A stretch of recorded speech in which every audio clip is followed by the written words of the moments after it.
రైతు సోదరులందరికీ నమస్కారం అండి. ముఖ్యంగా ఈ వీడియో ఉద్దేశం ఏంటంటే, మన రాష్ట్ర ప్రభుత్వం, మన గవర్నమెంటు బ్యాన్ చేసి 5 సంవత్సరాలైనా రీసెంట్గా పారాక్వాట్ని బ్యాన్ చేసినా కానీ మన రైతులు ఏంటంటే అది బాగా తక్కువ ధరకు వస్తుందని చెప్పేసి, లేదంటే అన్ని రకాల గడ్లు వస్తున్నాయి కదండి అనేసి ఇంకా స్ప్రే చేసే ప్రయత్నం జరుగుతుంది. దీనికి ఏంటంటే మనం దాని మీద అవేర్నెస్ అనేది రైతులకు తెలియజేయడం కోసం ఈ వీడియో చేయడం జరుగుతుందండి.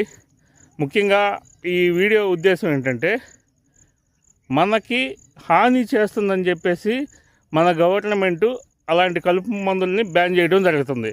అయినా కానీ రైతులు వినకుండా నాకు తక్కువ ధరకే దొరుకుతున్నాయండి, లేకపోతే అన్ని గడ్లు వస్తున్నాయండి అనేసి తీసుకొచ్చి స్ప్రే చేస్తున్నారు. అయినా కానీ ఇదిగోండి, ఇక్కడ చూస్తున్నారు కదా, ఇలాంటి మొండి కలుపులు ఎక్కువగా ఉంటున్నాయి.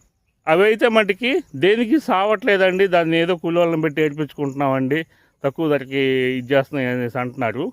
మనం ఏం చేస్తున్నామంటే, ఇక్కడ ఒక కలుపు మందుని మనం స్ప్రే చేసాము.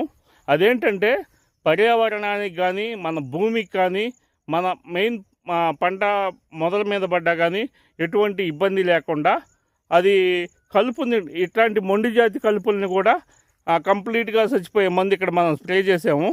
ఇవాళ స్ప్రే చేసాము. ఇంకొక వారం తర్వాత వచ్చేసి మనం ఆ మందు పేరేంటి, ఆ మందు యొక్క రిజల్ట్ ఎట్లా ఉందనేది మనం వారం తర్వాత చూద్దాము. Okay friends, thank you.